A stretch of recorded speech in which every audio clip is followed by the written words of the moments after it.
So hi. So Hi, hi. hello. So it's been how long? 6 months? I guess it was 6 months yesterday, actually. 6 months yesterday. That's so cool. Yeah. And so I guess the first thing I want to say is just like congratulations. I feel like you've been kicking butt and taking names. Yeah, I was thinking, I was on the toilet today and I was like, dang, what exactly are we going to talk about during this interview? So much has changed. And so I made like a little I wanted to make an actual checklist, like of everything that's changed so that I don't forget anything, Yeah. but I didn't. So hopefully I don't forget anything. Okay. All right. Well, I mean, toilet time is always a beautiful time for reflection. I definitely reflect a lot while I'm on the toilet, in the Me too. shower, all really good times to reflect. Yep. Um, so I think that the first question I want to ask is like, what would you like to talk about today? Like, what are you most excited to talk about? Probably my sticker business because there are a lot of very new things happening this week. I don't even know. I think I mentioned it to you a little bit, but not in like full detail. So I just kind of wanted to talk about like all the new projects that I have because Yeah, it's exciting. lay it out for me, girl. Okay, this is just stuff that like I was talking about yesterday in stream that I just kept remembering and remembering, and it's really exciting. So there's a bunch of new things that I'm working on. Well, okay, let me give a little bit of like what has happened um since then. So my mom got into making crafty stuff because of COVID. She makes these cute like little garden plates made out of thrift store dishes.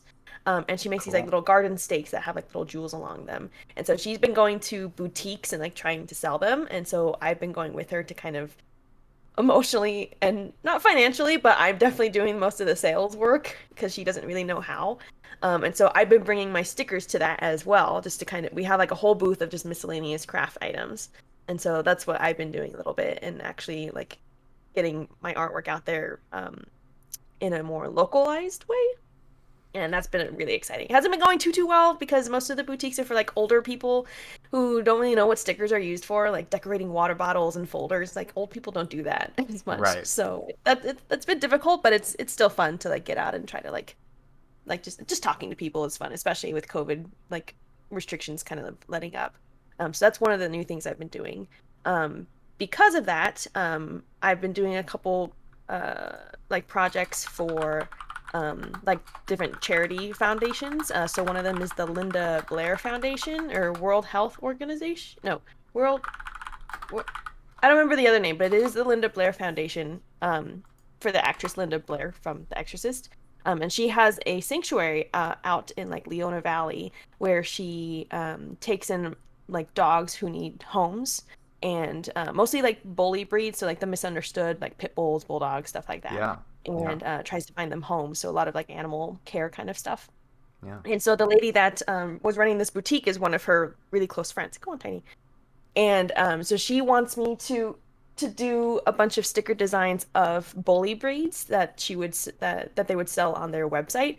So Wait. She is the Exorcist chick. the lady that runs the program, she hasn't talked to her yet, but it's her friend who helps to run everything because Linda's got a lot of stuff on So her you're plate. like So, you're like 1 degree of separation away from like a superstar actress. yeah, yeah. So like it's totally likely that you might meet this superstar actress chick. It is very likely. Yeah. So That's it fucking we cool. got I know it's really exciting, and so she wants me to make a couple more sticker designs, and she's gonna um hopefully get in contact with me soon, and she it'll be something like a consistent thing. Like I'm not just doing the designs, I'll actually print them out for her, so she doesn't have to go through another like third party company that actually makes the stickers. Right. So that'll be something that I consistently take care of and like bring in extra income. So that's the first thing. I'm very excited for that. I had a pit bull, a Great Dane, and a pug sticker that I designed. And so I'm going to be picking out a couple more popular breeds, which kind of leads me to my next point, which Okay. is doing more like custom portraits or custom sticker designs for people's pets. I know last time we talked about like trying to choose a good middle point of getting paid what I'm worth, but also being able to make sales. Right. and how difficult that can be when it comes to making stickers, because like I put in a lot of work to make the design, but if I'm only selling it for, $6 to $10, it's not really worth it. Right. And so I kind of put in the back of my head to start my custom designs at $50 for per design, and have it Nice. include a couple stickers, and then that makes it way more worth it. And that's like not an issue for me to offer anymore. Like at first I felt kind of weird about it, but when I got a couple people at this last boutique asking about sticker designs of their own pets, I was very easily able to say $50 a design, and that's that. And that felt really good. For sure. Yeah. Awesome. Anything else before I sort of like the reason you've seen me typing is because I'm taking notes. Anything else Okay, good, because before? it's a lot. Yeah. Anything else before I sort of like dive in and start like asking you questions? Yeah, so let's see. Another thing that I'm working on is I had a friend who is a dear friend of mine who is in a plant ecologist. So we have biology classes together. That's how we knew each other. Yeah. And he got me in contact with another friend of his who is starting up a t-shirt company. And they're focused on like California native plants and animals, and like talking about like awareness and education of like rare species and things like that. And they're also ecologists. And so I've been chatting with them, and they want me to make sticker designs for them and also t-shirt designs for them. Awesome. So I'm going to be on a t-shirt company now, a website. Awesome. Um, so that's very exciting. And that's going to also be something consistent that they want me to make the stickers for them. I don't have to make the t-shirt logo, like the cutouts, and then they like make the stickers, the t-shirts themselves. I'll just send the design to their company that makes the t-shirts, but I get to design them, and I'm also doing $50 a design on that. So that'll be consistent income as well. And yeah, that's it. Okay. And then so that's all incredible. And then what about your content creation? What about the content creation side of things? Like mostly like on Twitch, I like what mean, I've been doing on that. Okay, whatever well, whatever I'm you've been doing. I don't know all that you've been doing. I know that you have been on Twitch. I don't know what else is there. So, I'm not doing too much more other than Twitch right now. okay. It's difficult. Oh, I did get a job promotion. I'll just mention that real quick. I got a job promotion, so I'm actually a researcher now instead of just a technician, which means I don't have nearly as much time sometimes. And so Yeah. I'm trying to balance that out with working on my artwork and streaming and things like that. I was doing pretty good at streaming at least once a week for a while. Mm. It kind of sometimes now it's like every other week. But sometimes I do multiple times a week, and that's been pretty nice.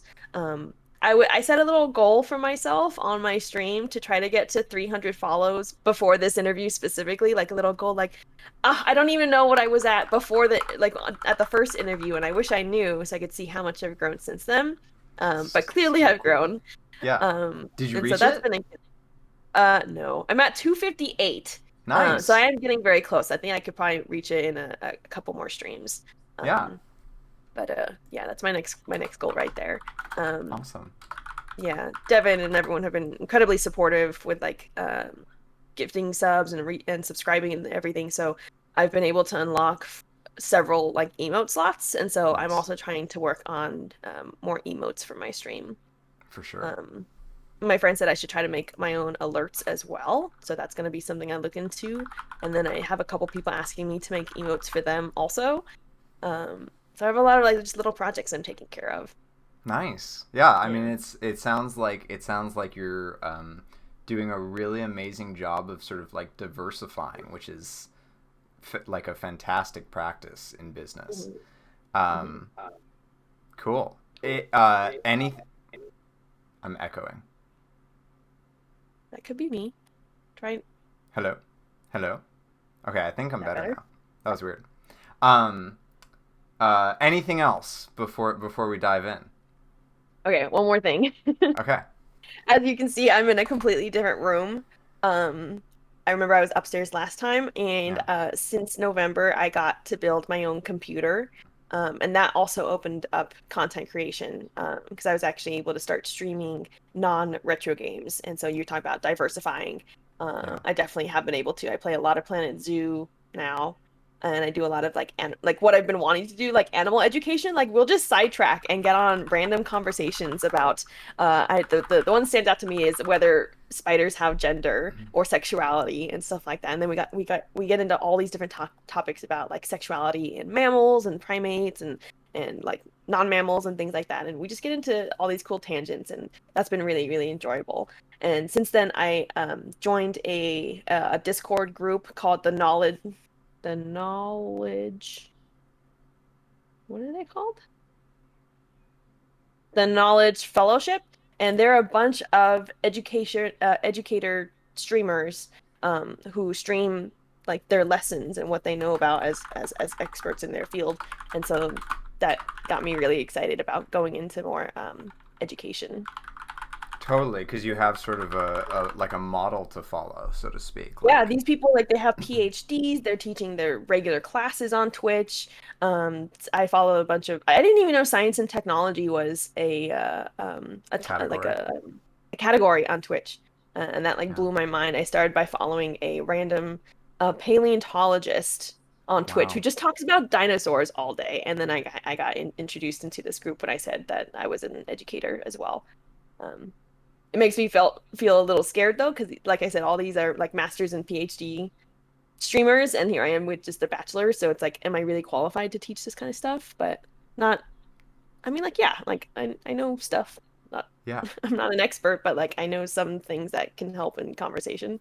Yeah. And not only that, but like, um, there's a streamer. Her name's Maya, Mm. and she does a lot of animal conservation work. She actually has built a like a animal sanctuary that she goes to for her streams, and uh she like bankrolled the whole thing, and she like uses these animals that she has in order to like educate about them and like teach people about them and everything while also taking care of them. And Mhm. one of the things that she has talked about in like interviews that I've seen with her, I bring her up because I think that she like I was listening to her and I was like, oh my god, this is Hold on. Pyro's future. Erebus, Erebus, no, What is happening? Erebus, stop it. What is happening? He was hopping on the sink, which he's not allowed to do in the kitchen. You have to see what we do. We usually, I don't like to, that's why I didn't do it, but we usually like spray a little bit of water just in that general direction and it makes him hop off. But I Yeah. didn't want to do that on the camera. Oh, yeah. um so so yeah, so I bring her up because like I see her and I'm like, oh man, this is like right up Pyro's alley. Can you um send her to me if yeah, does she still stream? Okay, cool. yeah, Yeah, I'm trying to absolutely. follow other people. Send Maya to Pyro. So one of the things that she has talked about, I'm still echoing. That might be me. Let me just put my headphones on because that does happen. I can ruin my hair. Your hair looks really good. Thanks, I tried. Okay, go ahead. One of the things that she has talked about in some like interviews that I've heard with her is that she has a podcast where she interviews like experts in the field, I would love and to do that. That'd be yeah, so and cool. she often feels very sort of underqualified, just like you were talking about. But the thing is that she has not only does she have a knowledge base in the field that they're talking about, but she also has a different set of skills that is valuable to those experts. So, Okay. like, while those experts have like a lot of knowledge in that field, they may have no idea how to get that knowledge out to a wider population. Okay. And as content creators, we do. And so, like, this sort of transitions into the like one of the first notes that I wrote down, which is with you like going to these boutiques with your mom and being sort of like the salesman there. um I am so curious because I have always noticed that you have had sort of an affinity for sales. I talked to you before about how like your posts when you go live are so often so well, like the copy is so well written and so engaging. And I guess like the first thing that I'm curious about is like, where do you think that came from? Like, where did you get that talent? The How did you talent to like develop just be that comfortable like and coming cultivate forward it? and kind of being like friendly, but in a like It in like an invitational kind of way. I think it's more than that because a lot of people can be friendly. Being friendly isn't necessarily the most challenging thing in the world, but Hmm. you know how to sell something, whether it's coming to your stream or someone buying stickers or, you know, Hmm. something from a boutique. You know how to sell something. And I'm curious if you have any sense of how you cultivated that or how that came about. I think a lot of it has to do with my previous work experience. Hmm. Um, Working, my first job was working at a movie theater, so being able to sell concessions was like the biggest thing. But then also, um, let's see, the photography, not as much. Selling like packages and things like that. But a big one was when I worked for the vet clinic.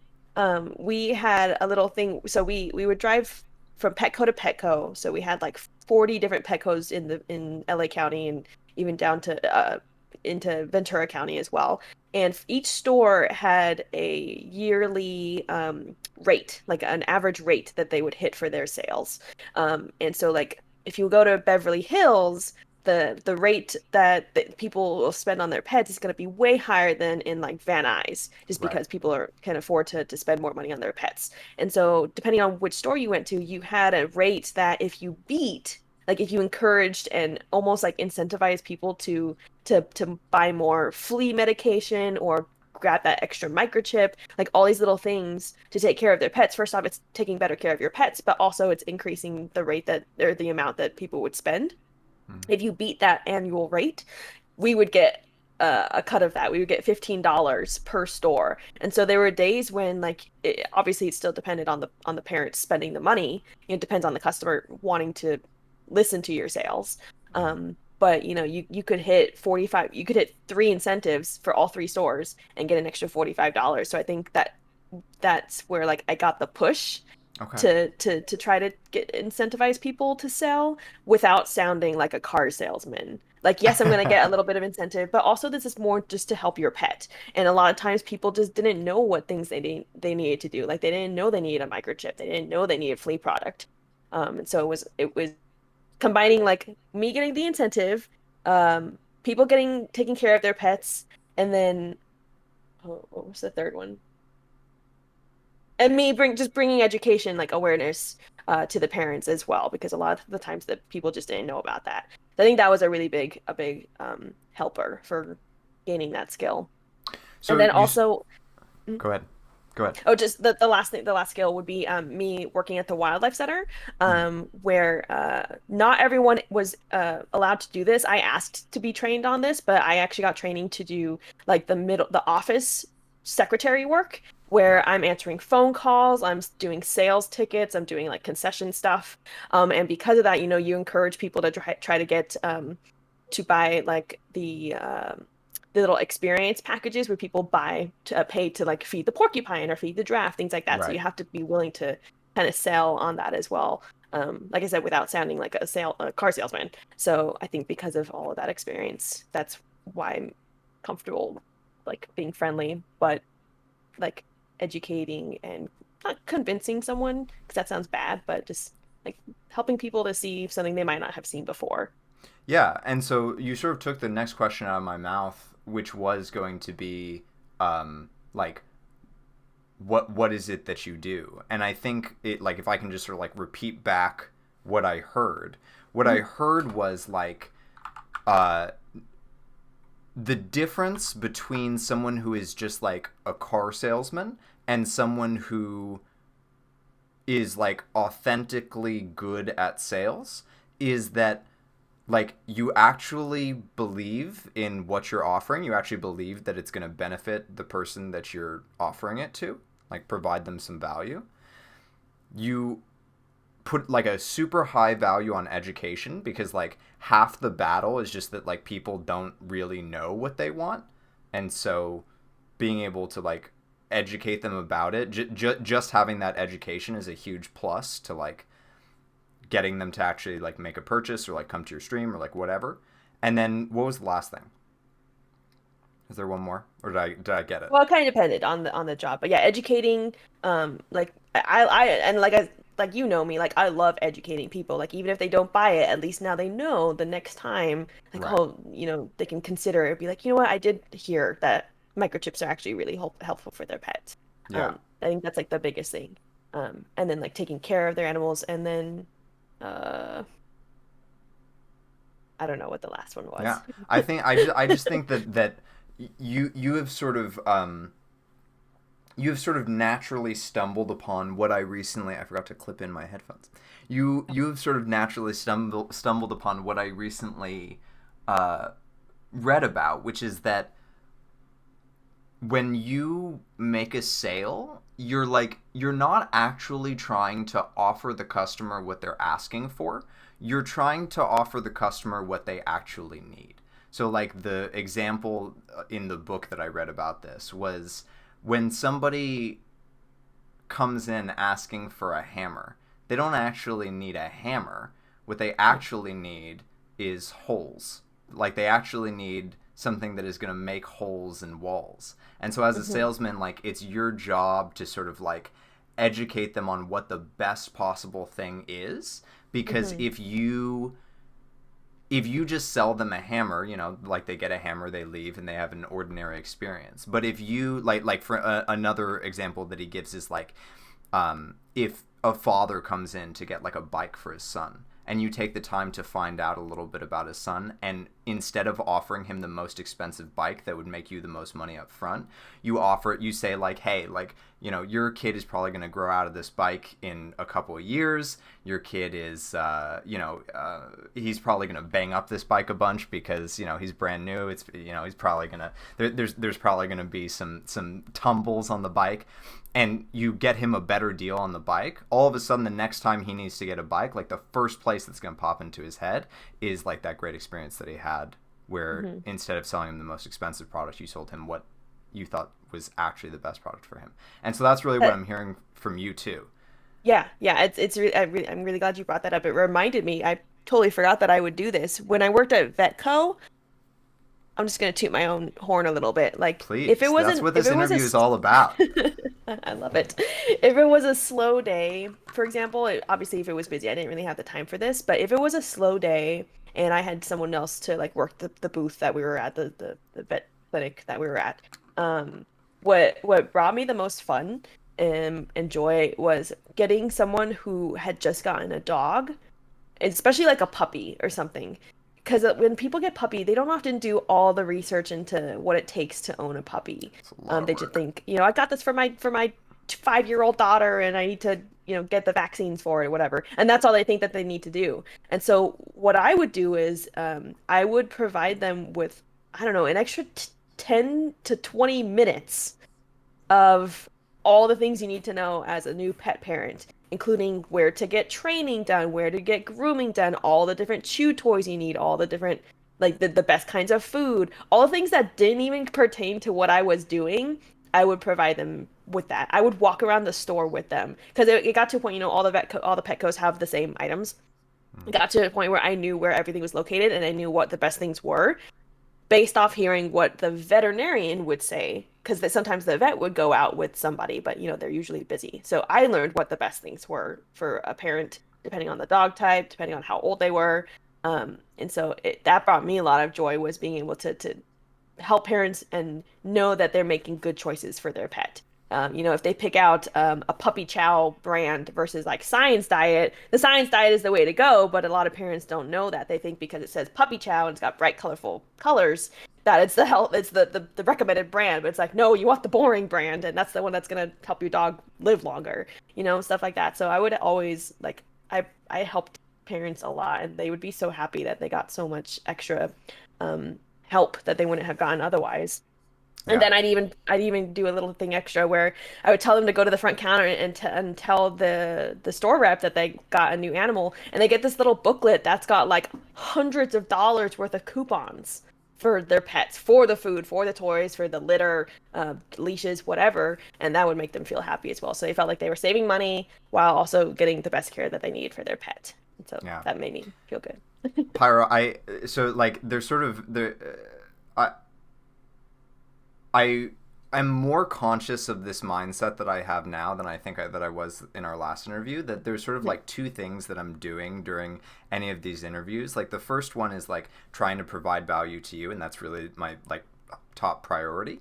And Mm-hmm. then the second one is just, like this is a public forum, so like providing value outside. And I think that what you're saying and what you're talking about is just so immensely valuable for not only for people to sort of like learn about how to sort of like market themselves as content creators or as like entrepreneurs or whatever, but also fighting against this stigma of that if you try to make any money with something that you're passionate about, that you're a sellout.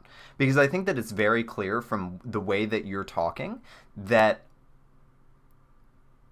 you treat the people that you sell to as clients rather than customers. This is another concept I learned in this book that I was talking about. That customers are just people that you sell a product to, whereas Mm-hmm. clients are people that you sort of take like a personal accountability for, people that you are sort of trying to provide value for and like give them the best experience. Mm-hmm.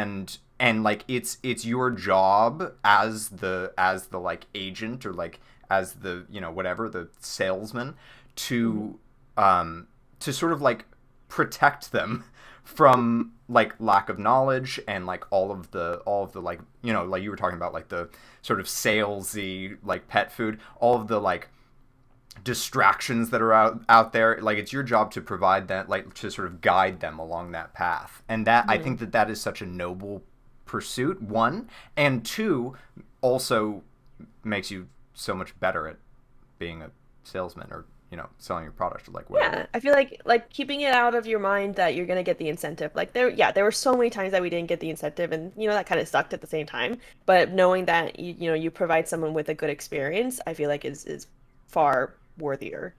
And the long game, I think you win anyway, because like that person that you got a booklet for like is always gonna come back thinking about that. They'll be like, what, I Hmm. could go to this other place, but this person they just went so above and beyond, and like I want to like I want to go back there because last time I went there I saved hundreds of dollars with this coupon book. Like it's just, Hmm.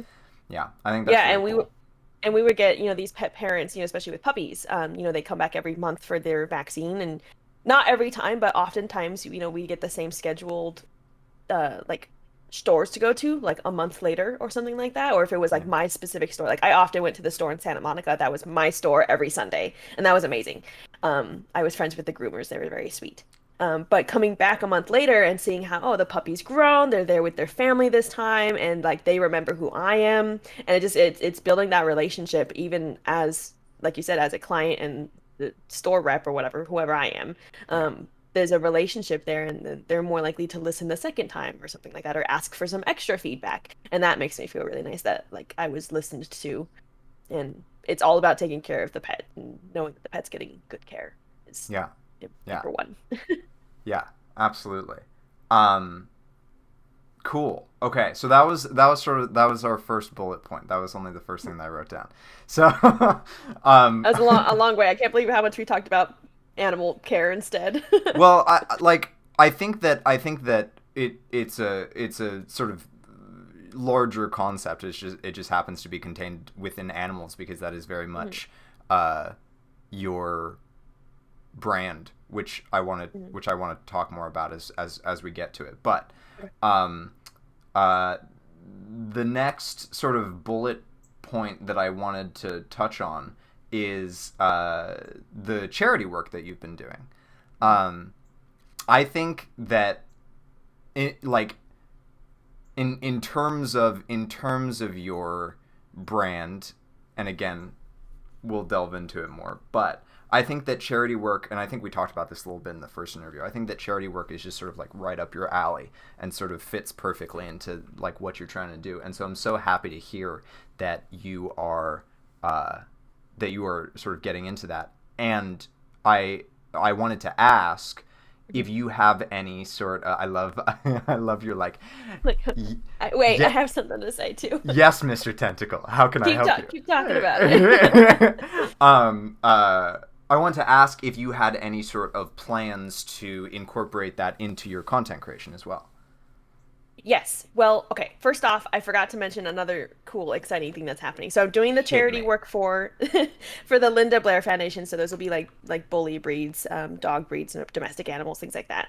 But also I'm doing another charity thing where if you remember my vulture stickers that I did, the three vultures. So that same organization, they're called Artwork for AVs. Means birds.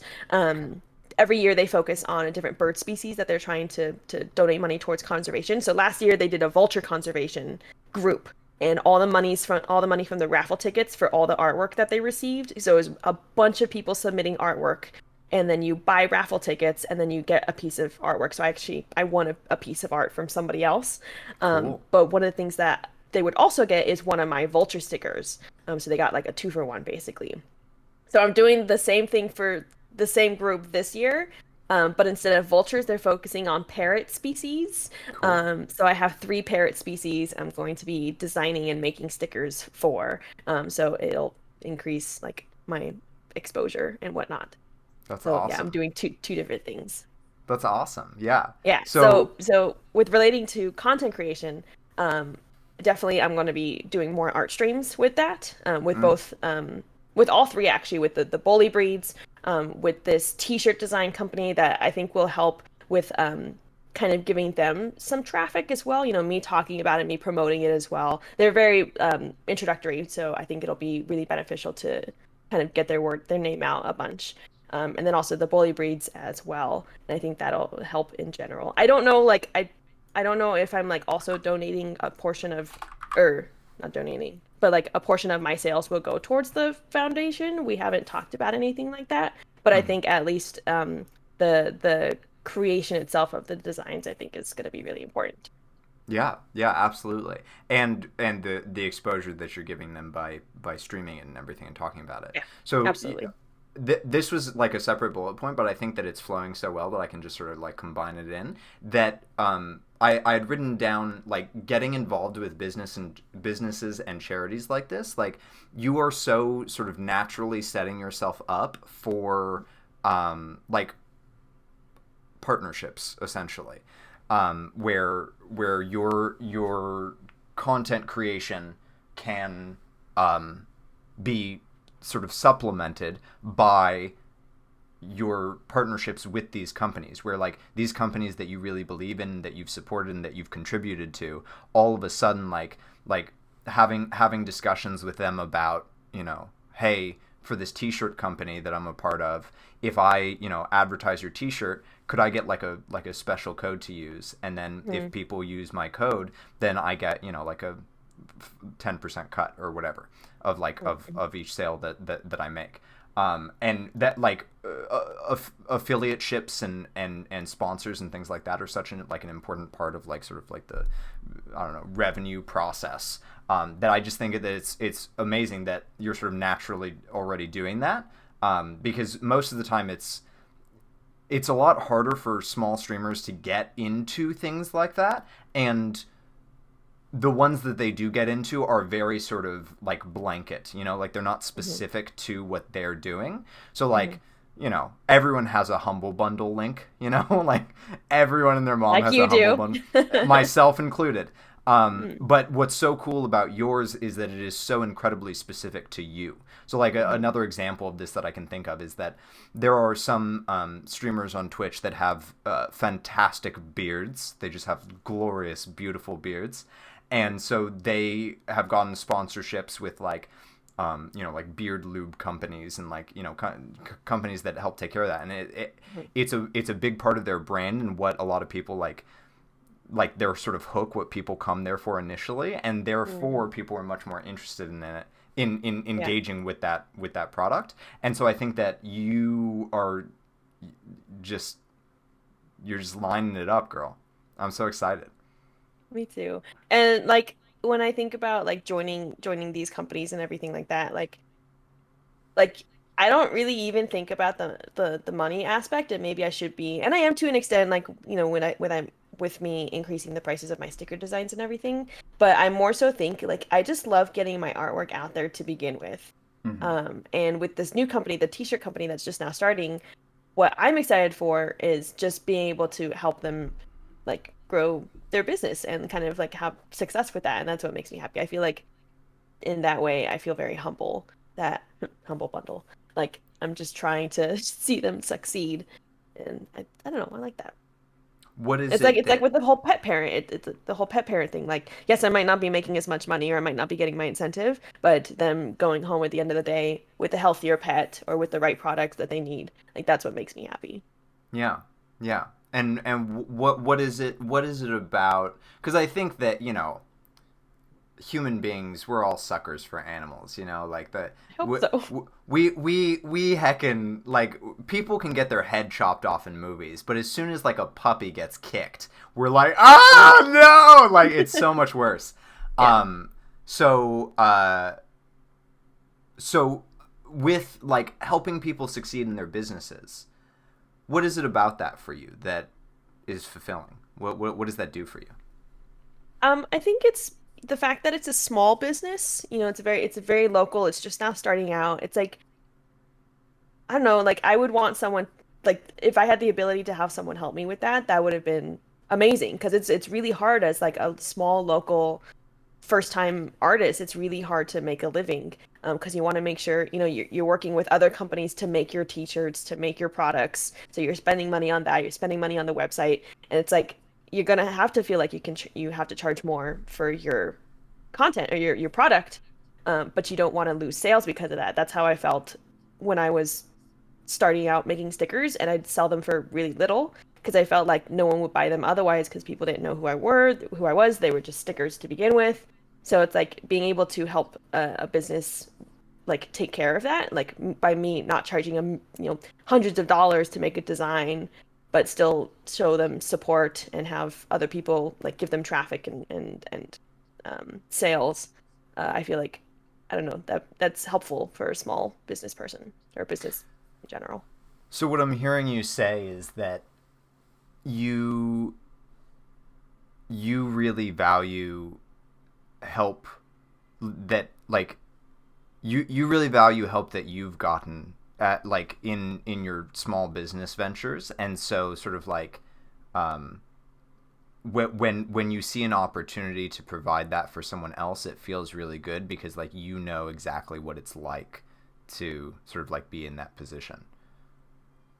Is that is that accurate? Yeah, yeah, Okay. Okay. Cool. Cool. Um, yeah, I love that. And again, I love that we're just sort of flowing perfectly into each of my bullet points. It makes me really yeah. happy. I remember I think last time you said I was like reading your mind with Yeah. everything you wanted to talk about. Yeah. So I talk a Totally. lot. So the next thing is that you mentioned that you have gained some. I mean, the way that I interpreted it is that you have gained some confidence in your prices, because I know that like even for me, and like we're friends, we talk often, but when I just recent for anyone who doesn't know, I just recently commissioned Pyro for an art piece. When I asked you about like doing an art piece for me, like I immediately felt like oh well, I don't want to teach you I too much because you're my friend, but also I I have don't a lot of know. projects. Yeah, so I was really happy to hear that it sounds like you've really gained some confidence in like when people are like, "Hey, how much do you charge for something?" Like you know your stuff, and like and are not worried about offering that price and having someone be like, "Oh, like that's too much." Like Yeah, you're and what? go. Yes, yes, yes. Yeah, I agree. And I think there's a couple things that like stem from that. I think despite me offering way more for, not offering, but like selling for way more than I used to, Hmm. I'm still getting plenty of work because of that. And knowing that people are willing to pay that amount makes me feel a little bit better about charging someone, Yeah. $50 a design or $50 for your piece and stuff. And the reason why I would charge so little before was I didn't really have very many projects. And so I felt like I had the time to not worry about, um, like if I ended up taking longer, it wasn't because like, what am I trying to say? Like,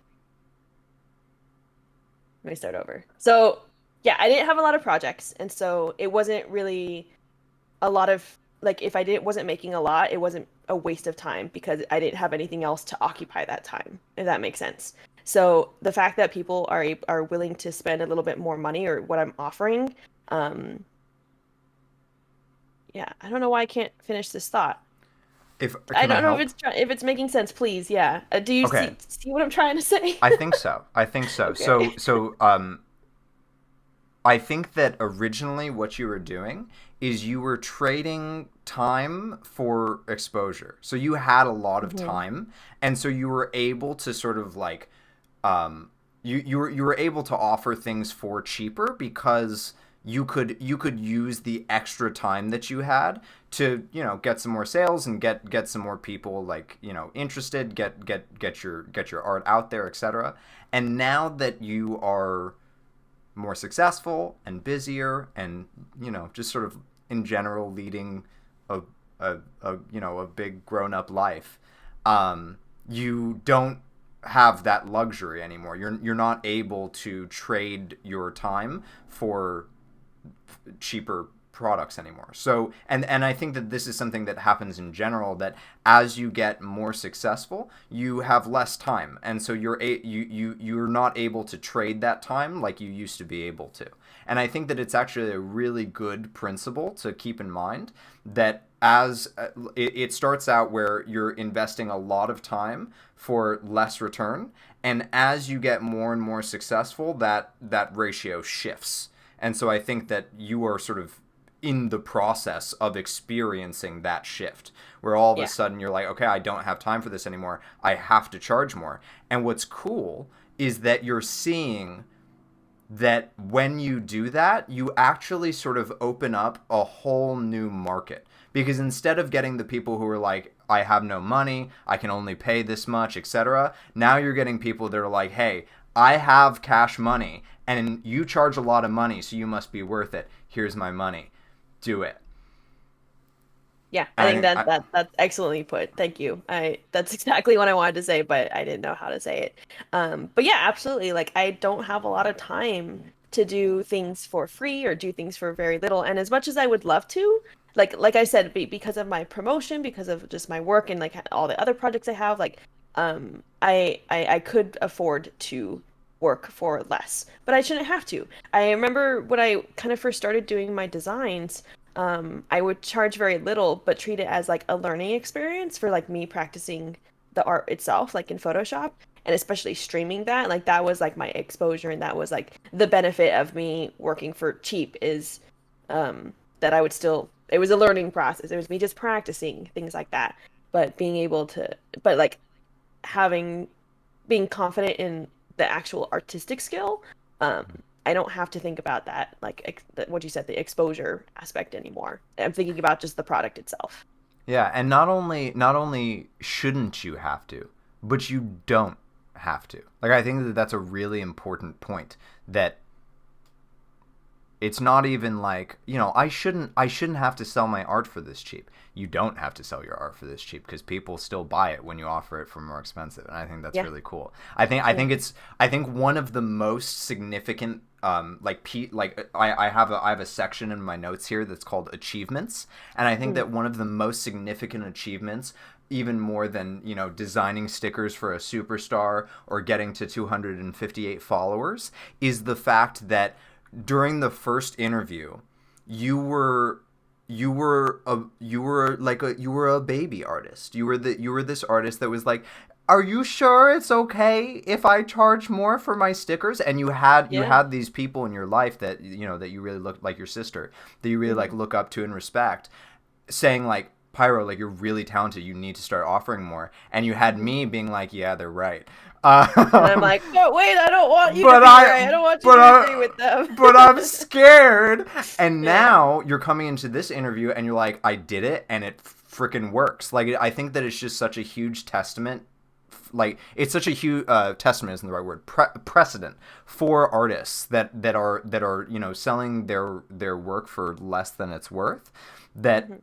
that they can go out and like offer like raise their prices, and that they don't have to be afraid that no one is going to buy their work, because it will. I think that that's amazing, and I'm super proud of you, and super grateful that I've gotten the opportunity to like share this journey for like other people. I just think that's amazing.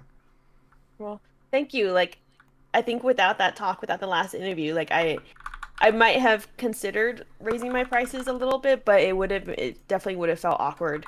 And knowing that like people think I'm worth charging more and like making my time actually worth it, I think was very important.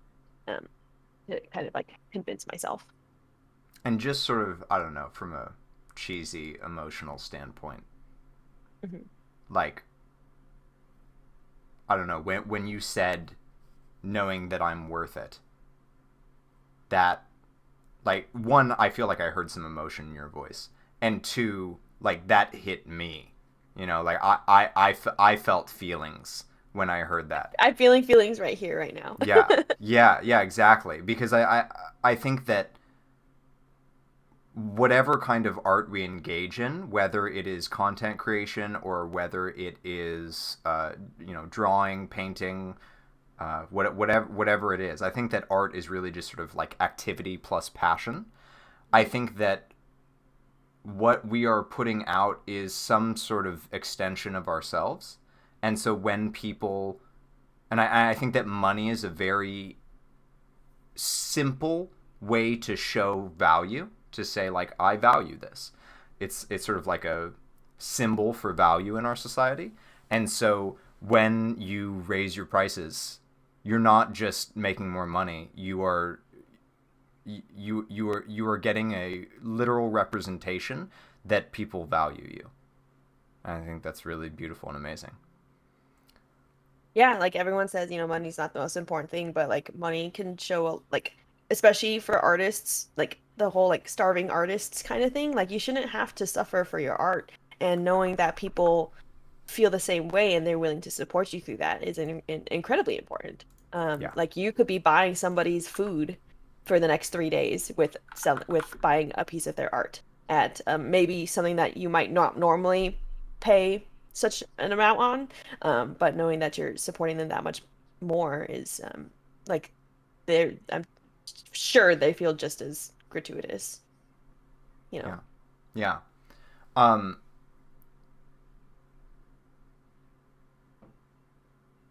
okay. So the last bullet point here is sort of a section, which is the Twitch section. Okay. And I uh, I think that the first thing that I would like to go into is is your Planet Zoo incentive that you came up with. Can you just tell everyone about that?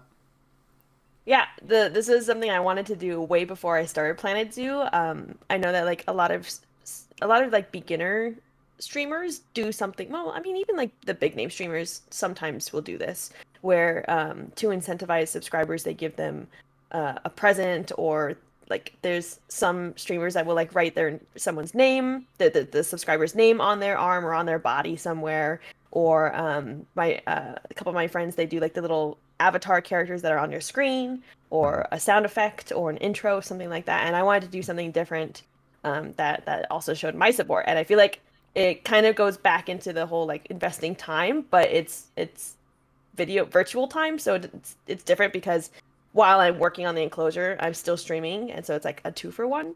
But when people subscribe, they get to pick out an animal from the list of animals in Planet Zoo, which I have all the expansion packs, so I have a lot of animals to choose from. And I will build them a custom exhibit in our little subscriber zoo. I actually built another zoo. I actually haven't worked on it yet because it got really busy, but I have a new zoo because this one's getting really full. I have a new zoo called our event zoo, and it's for special events like my 12-hour stream that I did, or any sort of like holiday special stream like that. It's a specific zoo just for that because the other zoo is getting really crowded because people have been really, really supportive, and so we have a lot of animals there. And so if people subscribe, yeah, they get to pick out an animal. And then if somebody adds to that animal, then I build them a better exhibit, more decorative or bigger or something like that, just to kind of show my support because I don't want to build them a brand new enclosure for the same animal. And then it usually encourages people chatting about that animal. So Planet Zoo is very much about educating also. So there's the Zoopedia or their encyclopedia of all the animals they have, and it shows um, their status for like endangerment, like how close they are to being endangered or threatened, things like that, what they're threatened by, whether it's pollution or deforestation, things like that. And then they just talk about the animal in general. So we usually will go through that animal, and I'll give some cool facts about the animal that they picked, and that leads into a whole nother conversation as well. So it's kind of tying in my love for educating with support for the person picking out their animal and then getting them hype about it and then also playing the game as well. Yeah. So again, killing it with these concepts that you stumble upon and like capitalize on. One of the like one of the best tools for like sort of exciting your community and getting your community involved and like monetizing your content is making them feel like they have ownership over something in the stream. This is why alerts are so powerful and popular, is because all of a sudden like something that they did made something happen on stream, and like, you Hmm. know, most of the time the streamer will like shout it out or whatever, and that's Hmm. really exciting and really powerful. And so like this is like they get to be, they get like a literal piece of land in your stream. Hmm. That's so cool, and they get to like name an animal. Like that's so rad, and it's such a powerful concept. And then one of the other things that I wanted to touch on that I think ties in an interesting way here is that um, you talked about your event zoo, and I think that one of the things that you've done that is really going to be an asset for your content creation is that the monetary aspect of it, like it can be nice, but it really doesn't affect you very much. Like because you are climbing the ladder in your personal life, so to speak. You know, like moving up to researcher. You are not in any way sort of like beholden to your audience, you know, to support you. Like you can just sort of like make your art freely and do whatever you want. And so tying back in charity work, I think that one of the like really powerful things that you could do on your stream is for these events that you do, if you plan a couple, if you plan a couple around charity work, so like I don't know, for an anniversary stream or a birthday stream or whatever, if you plan a couple around charity work, I think that because you don't have this sort of like, oh, like I need to use these events to make money, um, you will be able to, one, do something, and most importantly do something really impactful and important for, you know, the thing that you believe in and support so much, which is animals and like animal conservation and all that sort of thing. And then two, you'll also, like, charity streams are fantastic for like exposure and like, you know, getting people to know you, and getting new people to find you. So I just think that Planet, I can't emphasize enough how brilliant I think that the Planet Zoo play was, and I Mm. think that that it still has like even more potential. I think you can keep building on it, and Hmm. it's just gonna get better and better, and I'm super excited about it. Oh yeah, and I have Planet Zoo, but I with that same thought, I keep looking into other games as well because there might be Mm-hmm. a day when like I'm just kind of bored of Planet Zoo, or but I still Right, like the concept of it. So I right, have the Jurassic World one, which everyone would love to nice. be a dinosaur, Everyone wants and to then be I a have like dinosaur. exactly who wants to doesn't want to be a T-Rex, And then I actually have a couple other ones. Oh, I have one. It actually hasn't come out yet, but there's one where you get to work and manage an animal shelter, like a dog or cat shelter. And it hasn't come out yet. I really wanted to because I feel like I could very easily do the same thing where subscribers can pick out a dog type to have. And then when we take care of that animal, it like any type of game like that where you get to customize what goes into the game and being able to take care of them, I feel like is a really cool way to make people get interested about it. Yeah. And Um, especially like if I did it like oh my gosh, if I did a charity event for the Linda Blair Foundation, but with this dog shelter game, that would tie in so perfectly. Oh my gosh, I gotta remember that. I hope it comes out soon. It's on my wish list, but it hasn't been announced yet when I'm it's gonna write, coming out. But I'm I gonna think that'd write be it down amazing. for you so that we have it. Because Thanks. I mean, my notes are a little bit of a mess, but That's fine. I think they'll be discernible. So charity event for, is it Linda Blair? You said Linda Blair Foundation. Linda Blair Foundation with shelter game. Yeah. Okay. My keyboard broke Oh partway through no. this interview, so I'm taking notes on my phone now. Okay. Okay, so then the next thing that I wanted to talk about is you had talked about streaming slash content as education, like this sort of like science and technology category on Twitch. And I just get really excited about this idea because I personally think, and I mean I think that really everyone thinks this, like that's why it's like on every major political platform right now, is that like our education system is like archaic and it's a mess and it's not good and it needs a lot Oh of yeah. help. And Yeah, absolutely. one of the things that I heard recently from, my boy Devin Nash, Devin Nash. was that he thinks that the future of education is actually in content creation. That in the future, kids are going to be learning from, like people on Twitch, people on YouTube, etc. And Mhm. if that is the case, and I think it makes sense in a lot of ways, because I think that in many ways they're already doing that. If that is the case, I think that a lot of us have a lot of like stepping up to do. You know what I mean? Because so much of the internet right now is, like cursed meme culture, and I think that Mhm. that definitely has a place and has some unique value.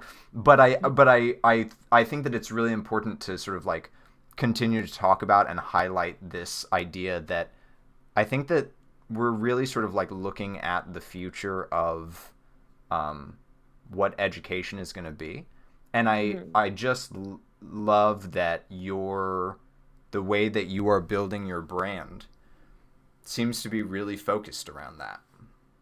Mhm.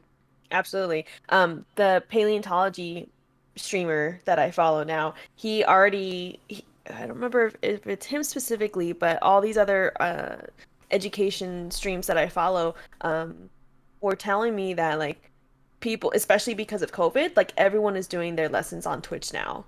And so there's way more like I feel like the streamers, the streamer themselves, there's way more of them in the science and technology or education category. And then people that used to like teach and game, they probably do the same thing now, where they're kind of tying in their lessons with whatever else they're doing. Yeah, and obviously, like COVID has been horrible in so many ways, but I do think that in a lot of ways, like I notice it in sort of like a microcosm with my company, where my company Mm, was stuck in like, I don't know, like my company's been around since the 60s. And I think that my mm, company was probably stuck in like the 70s. Like oof. the program that we use to like look at all of our policies is basically a command prompt. Um, Wow. and yeah, and so I think that in a lot of ways, COVID has sort of like thrust my company into the future. Like we've had to modernize Hmm. because of just not being able to leave the house for like a year. Yeah. And so I didn't. I don't think I ever had put it together this clearly in my head until just now. But I think that it's not just my company, but that has been actually happening everywhere. That this idea that like content creation is the future of education, I Hmm. think that COVID in a lot of ways has actually like helped to Heard it. thrust that Yeah, into existence, I which I think agree. is really fascinating and cool and weird and scary and all those Yeah. things. Yeah, I Yeah. mean, if you think about like all the teachers, back in like high school and middle school who have no idea how to like operate a projector and stuff like this, and now they're expected to use Zoom and smart whiteboards and all this stuff, Right. just to do a regular lesson. Like everyone, yeah, even like older teachers who are about to retire, like they have to kind of grasp this like new technology. New, it's not really new. It's not new for us, obviously, but this new technology. And yeah, I feel like um, it pushed education back into the present, I guess, because I felt like Yeah. it should be like we should have been doing this kind of stuff a while ago because the internet's been around for however many decades it's been around, but we've not really utilized it this much. Right, because we were still teaching like they did in the 20s. Like, Mhm. Yeah. um, I had too many thoughts and my brain short I'm circuited. always like that. uh,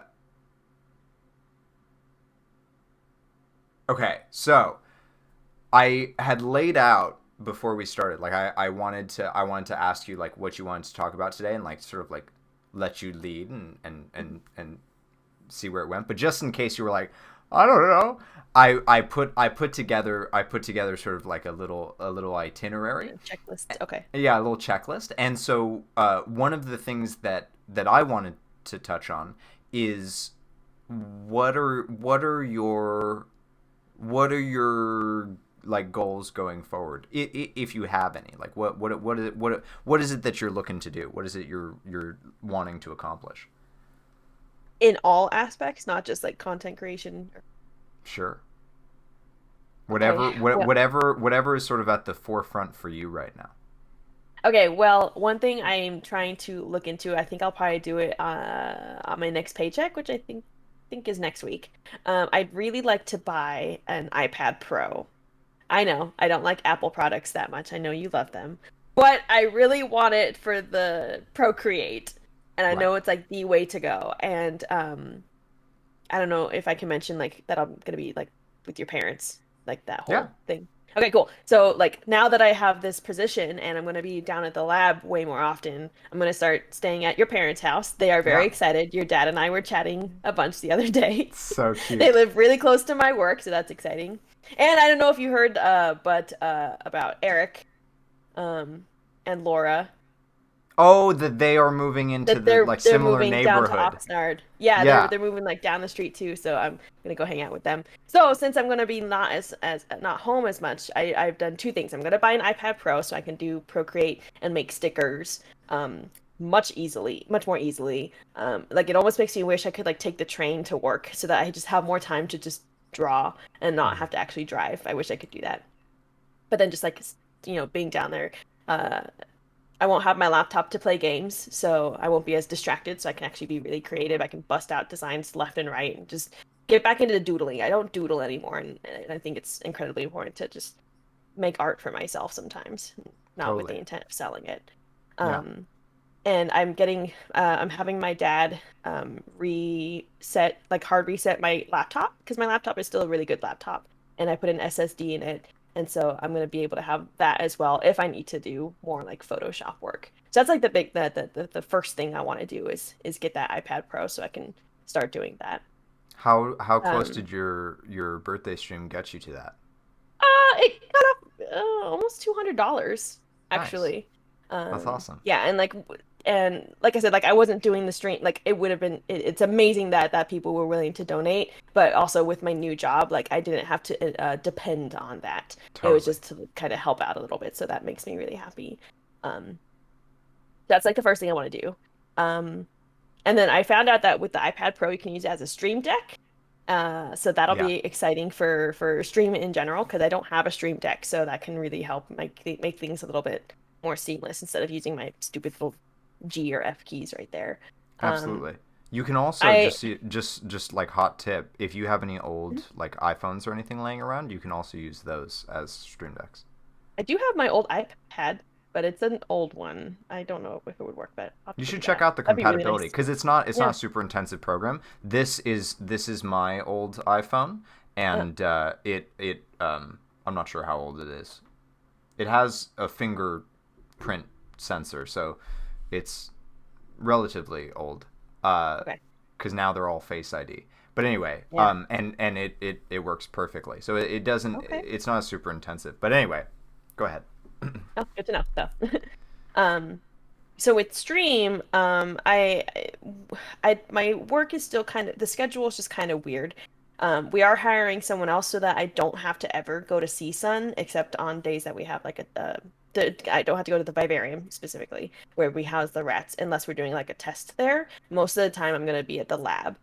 So hopefully my schedule kind of evens out. It kind of is now, like I hardly go in on the weekends, so that'll be nice. So I'm hoping that I can have a much more consistent stream schedule, Mm, and actually stream, 2 or 3 times a week, keep it consistent on the time, and then branch out and play some other games as well, which I kind of have started doing. I'm going to stream a game called Titan Quest with my friend later tonight, and so it's a brand new game. Neither of us have played it, so that'll be exciting. Um, so I want to do that. I want to kind of expand a little bit more on my schedule and on the games that I'm playing. And I actually, this is something I'm currently doing now. It's not a goal. Well, it's still a goal, but it's something I've been doing where I start stream with an hour of art first. So cool. it kind of forces me to be productive. It keeps people up to date on what I'm doing, and I'm being productive right off the bat. It's not something I have to like devote, all of my day to working on it, just a little bit every day. So that's something that I've been enjoying. That's really cool. And Yeah. so, well, before I go on, are there any other goals you want to throw in there Um, before I? yeah, one thing I wanted to do, I don't know how it's gonna work, but one thing I was really wanting to do was with the iPad, and Procreate, where it records your brushstrokes, I can actually make time-lapse videos Yep. of my sticker making, and I'd love to put those on uh, at least YouTube. Well, okay, I probably wouldn't do both, but I'd like to start a Patreon, but I don't know what all I would include. And so if I did start a Patreon, I would want to include those time lapse videos, I think. But also maybe I'll keep the Patreon for like the education and the animal stuff.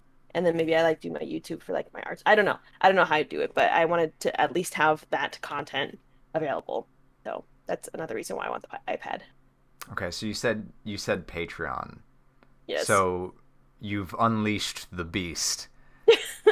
I now have to like take out all my tentacles and like Oh put my. them all over you and be like Patreon, Patreon, Patreon, Patreon, Patreon. That's fine. Do it. Okay. So first of all, you should absolutely start a Patreon, 100%. Okay. Um uh and you should absolutely post your time lapses there. And Hmm. one important thing that I want to impress upon you is that the philosophy surrounding Patreon is that it is a platform to support artists. It is a platform that is meant to make it so that, like we talked about, where you're not reliant on on like selling products for your income. The whole concept behind Patreon is that you have patrons that support you for being you and what you put out into the world, and not for what the products that they get out of it. The So products are just a bonus, yeah. right? So the reason that I say this is because you had said, like, I don't know if I want to make it like all about the animals, or if I want to make it all about the, like the YouTube or like whatever. And I think that uh, what's really important to realize is that it yes, it is all of those, because all of Okay. those things are you, Are you right? okay? And that's what your Patreon is your Patreon, like the big like thing of value that you are providing to your patrons is an opportunity to get closer to you, because that's really Mm, what that's really ultimately like when you're a content creator, that's like the most valuable thing that you can give your audience is that's why Discord is so wildly successful, is because until Discord came along, like I was streaming before Discord came along, and before Discord came along, it was all just names in chat. Like that's all I knew about people, and obviously, you know, the things that they told me. Now I know all of my viewers' voices, I know all of their faces, like it's such a and they know mine, and like can, you know, they have access 24/7, and so like Patreon allows you the opportunity to like show your business on the back end and like give people like a peek into like what you're doing and how your process works. And so everything that you offer, everything that you do, heckin' stick it in there. Because that is what is going to make your Patreon so enticing, is getting to see all of that. And when you make your Patreon, don't you dare make it without me. You better.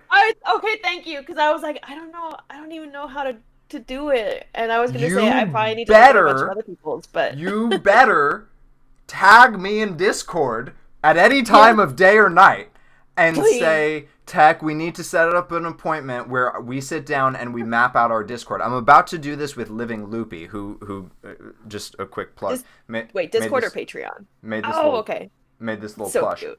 I'm about to do this with Living Loopy, where I'm going to sit down with her and set up her Patreon if she lets me. She might make it herself, and I'm going to be super mad at her if she does. But okay, well, I already promised I will come to you. So good. Tag any time, night or day. Tag me and let me know, and we will set up a date to do that, because I want to start doing this just because I think that every content creator should have a Patreon. I think it's super important. Like, you will double your recurring revenue overnight. But two, I also kind of like the idea of eventually, like, once I get sort of like more established, I really want, once I do this a few times, I really want to make like a course, like that, like full blown, that like you have homework that you do, like there's like different like little courses that you go through to like make the Patreon, you know, and like you like there'll be some like writing exercises in it. Like I think it'd be so cool, and then I could offer it as like, you know, like a, I don't know, like a $50 thing that people could purchase to like start their Patreon up. And like I have this, I'm talking about me now, but just for a second, I promise. I have this idea that that like if they don't make their money back within the first like 6 months, I'll like refund them the $50. Okay. Because you're that confident in your skills? I just think that it's not that I'm that confident in my skills. It's that I'm that confident that Patreon is that important for content creators. You know, like it has the lowest cut in the industry of like known websites. There are like fringe websites that take a lower cut, but like no one trusts them. It has the lowest cut in the industry. It, like, the philosophy behind it is so beautiful and amazing, and like it is just such an incredible tool for content creators, and I think that so many people are sleeping on it that I want to get it out there as much as humanly possible. And a big sort of like sales concept is like taking all of the risk away from the consumer. Like, you want to assume all the risk, which is why money back guarantees are so popular, is because it all of a sudden, like, you don't have to be worried that it's not going to be good for you, because if it's not, then I'll give you your money back, no problem. Yeah, I think that it discourages a lot of people thinking like, oh, what if it doesn't work out? Then it was a waste of time, a waste of money. But now you don't have to worry about the money aspect. Exactly. So I'm so excited for you to start a Patreon. I want that so bad for you. Okay, I will do it. Okay. Anything else? Before I move on? Oh, it was just another thing I forgot to mention. And it'd be nice to get your thoughts, actually. So I used to have an Etsy store. I still have the account. I was discouraged from using it when I made something that looked really freaking cool. It was the Hunger Games kind of emblem with the bird and the fire and stuff. I made paintings of them, and I had given them to Erin for her birthday, and she loved them. And I was like, I made each of these. Oh, okay, cool. This story hurts my heart. It's so sad. Does, right? Yeah, keep going. Okay, so I made these cool Hunger Games pieces, and they only took me like 20 minutes to make each. You paint your canvas black, you paint everything that you want in color in white so the color actually stands out, and then you just paint a bunch of strokes of red, yellow, and orange and make this really cool Hunger Games emblem. And they looked really, really good. So I was like, I'm gonna start selling these $20 per portrait or $50 for the three of them. And I put them on Etsy, and within like, I don't know, 2 weeks, I got a notice saying that someone from Lionheart got in contact and said, "Hey, this isn't allowed. This is our logo. Yours looks too close to it. Take it down for copyright um, infringement." And so they took it down. And ever since then, I was really unmotivated to put anything on there because a lot of what I would make is inspired or referenced from other things, whether it's Disney or Nickelodeon or movies or whatever. Like I was never making artwork like abstracted like my own creations. It was always referenced with something else.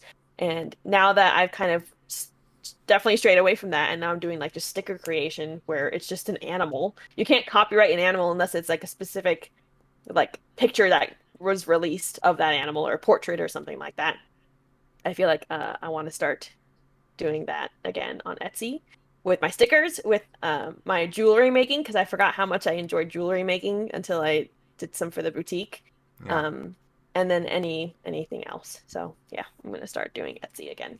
I'm so happy to hear it. Yeah, because Yeah. I mean like Living Loopy, like her main cash cow is Etsy, uh, Mm-hmm. and I think that it's a platform that does have a lot of value, and I think that what you unfortunately sort of experience is exactly what we were talking about, of like you put out a piece of yourself, you know, like something that you were really proud of, and got it shut down, and it feels really bad. And Mm-hmm. so I'm proud of you for like getting back on the horse, because it's not easy, like when you get sort of Yeah, shut. yeah, like I was sad about it for exactly that, but at the same time it also kind of made me feel proud that they thought something It looked looked too so close to the close. I know, I logo. picked that up. I was like, oh Like, dang, look I at guess I'll you. take it down. My I'll art is just do it just on the too down low. accurate. Yeah. Cool. So I'm excited to do that. Yeah, yeah, definitely encourage, and um, yeah, all of these pieces are just gonna like tie so beautifully into your Patreon. I'm drooling. Okay, Um, good. yeah. Okay. Anything else? N- Not right now. Okay, cool. Okay, so my next oh, I just got a new subscriber on YouTube. Oh, congrats. Anyway, so my next question is, so we were sort of talking about goals, and it brought the question into my mind of like, what does success look like for you? I already feel successful, Cool. and so everything past this is just me having a good time. Yeah. And As is weird as that that is to say. is that just in like the creative side of things, or is that like in your personal life too?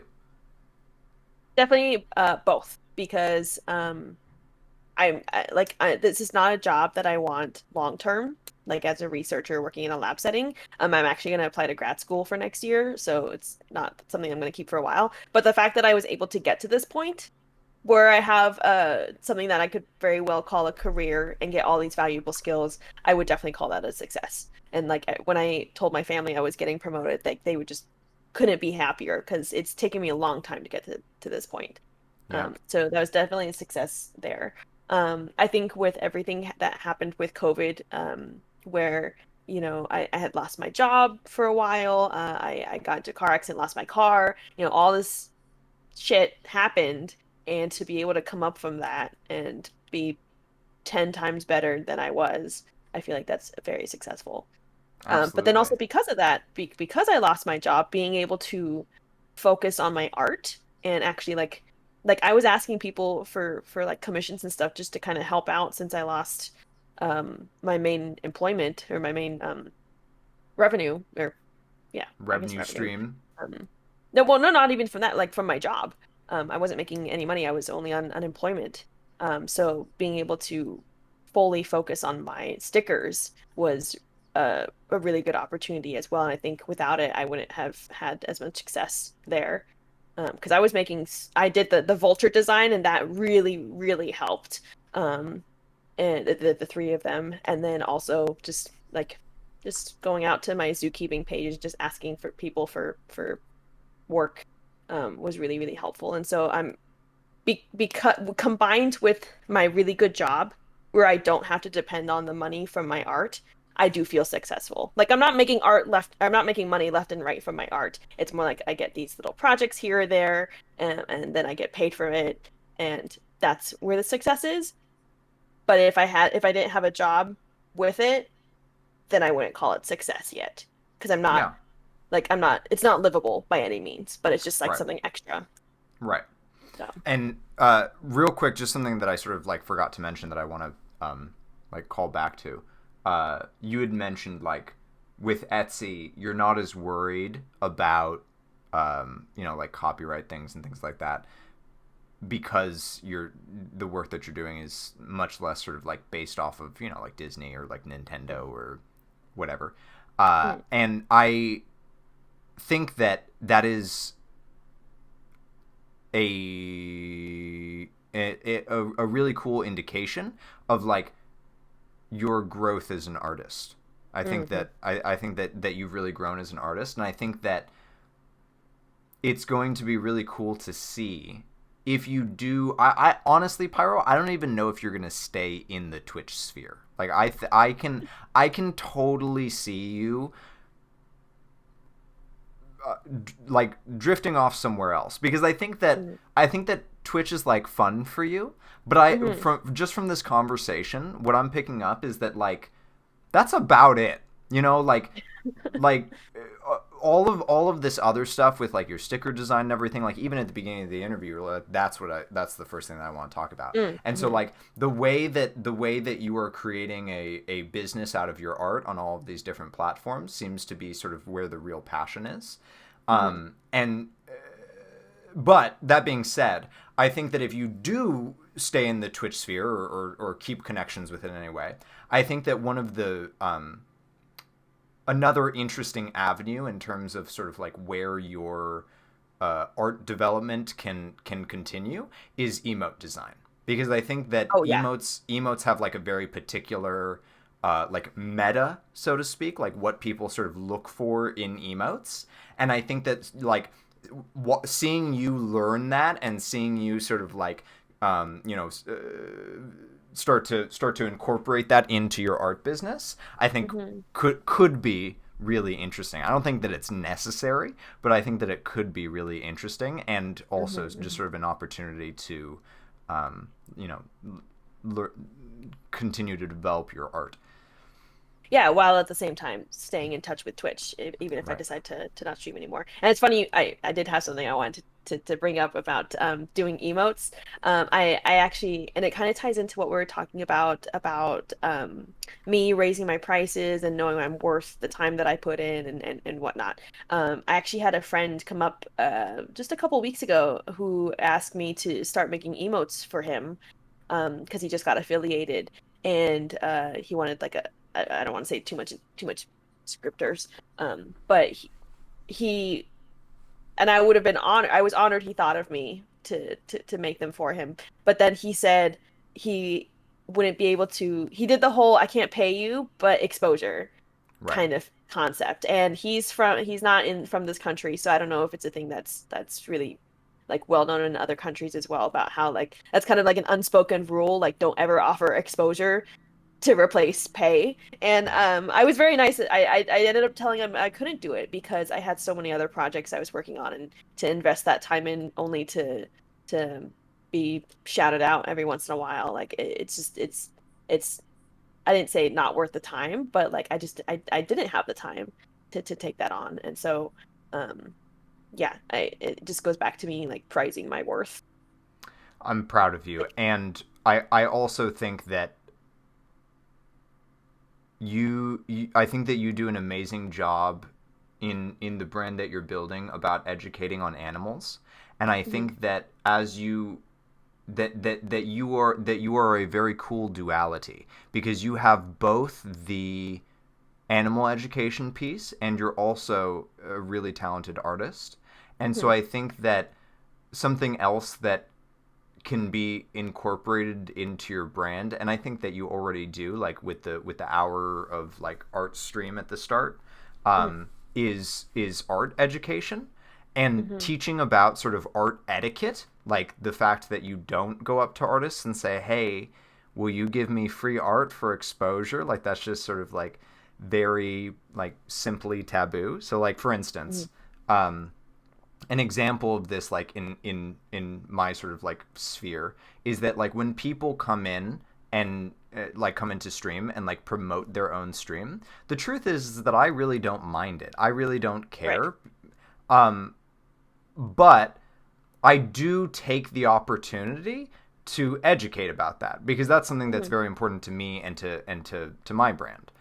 Mhm. And so I think that I don't know. It just it immediately came to mind when you talked about it that you have a really cool platform where you're able to like educate about both of these things simultaneously. Mhm. I think that's Mhm. really cool.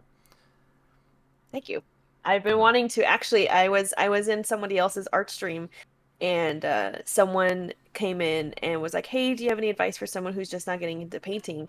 And like the streamer was talking a lot and then I happened to chime in quite a bit and this streamer really liked what I was saying and was like, "You know what, join the Discord. I like let's maybe set up like an art education like category of that sounds people who awesome. can get tips for their art or like because I save all like the resources I have that I send to people when they're trying to learn how to draw, whether it's like drawing from shapes or like shadows and stuff or like line work, like just like the really basic art lessons because I love to teach people, um, yeah, not just about animals but about art too. Because like I have a strong belief that like I have two strong beliefs. My first strong belief is that arachnophobia can be feared or it can be Can fixed be or cured. any type of it can be cured any type of uh, animal or a lot of fears like that that are very much taught Stigmatized. as stigmatized and then taught as children.